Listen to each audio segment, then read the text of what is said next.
Hello Tilted Gamers, and welcome to another quick and easy dungeon guide video. In this episode, we are going to talk about one of my favorite dungeons, Spires of Ascension. This guide will cover all the bosses and trash mobs you need to be aware of. So let's get started.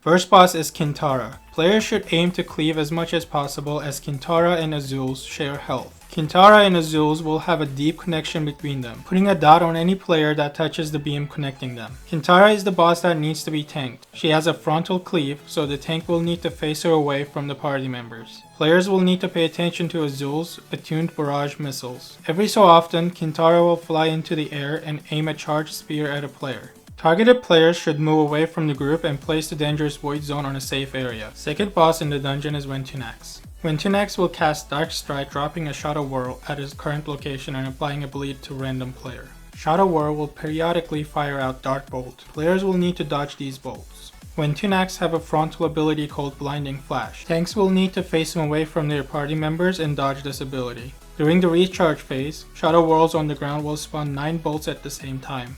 Players will need to survive this phase by dodging these bolts. Third boss of the dungeon is Oryphrion. Charge Stomp ability will target tanks and nearby players. The applied dot will slow the target and will need to be dispelled. The next ability you need to watch out for is Purifying Blast, which targets a random player. This player should move away from the group until the boss casts the ability. The most important ability during the encounter is called Imperial Ordnance. This will mark all players with blue arrows over their heads. Players then should stack and drop these puddles close together. Phase 2 begins when the boss starts to cast Drained. In this phase, boss will take 100% increased damage. Puddles that were dropped earlier will turn into Anima Orbs and will start moving towards the boss. Players with immunity should soak most of the orbs, as it will leave a stacking debuff on players when they soak an orb.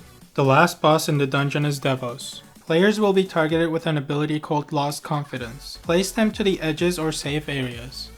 Devos will cast an ability called Run Through, charging directly ahead of her in a straight line. This is a simple ability that players will need to dodge. When Devos starts casting Abyssal Detonation, everyone will need to stand in the large blue bubble on the ground called Archon's Bastion. At 70% and 30%, Devos will leave the platform, triggering Phase 2.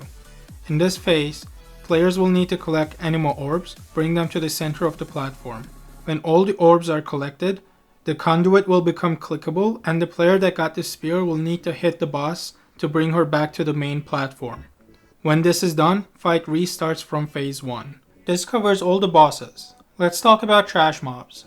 First important mob is Forsworn Warden. Make sure to interrupt Greater Mending to prevent the mob from healing himself. Players will also need to look out for Forsworn Champion and Forsworn Mender. Make sure to interrupt Forsworn Doctrine. The ability will heal enemy mobs if you fail to do so. Forsworn Goliath will cast Rebellious Fist. It is an AoE damaging ability and needs to be interrupted. Squad Leader. Single target focus this mob first, as it has an inspiring presence that will cause mobs around her to take 75% less damage. Alright Tilted Gamers, this sums up all the bosses and important mobs throughout the dungeon that you need to be aware of. If you found this video helpful, please consider subscribing and give it a like for more content like this. I publish Mythic Plus gameplay videos and stream twice a week. Thank you for watching, and see you on the next video.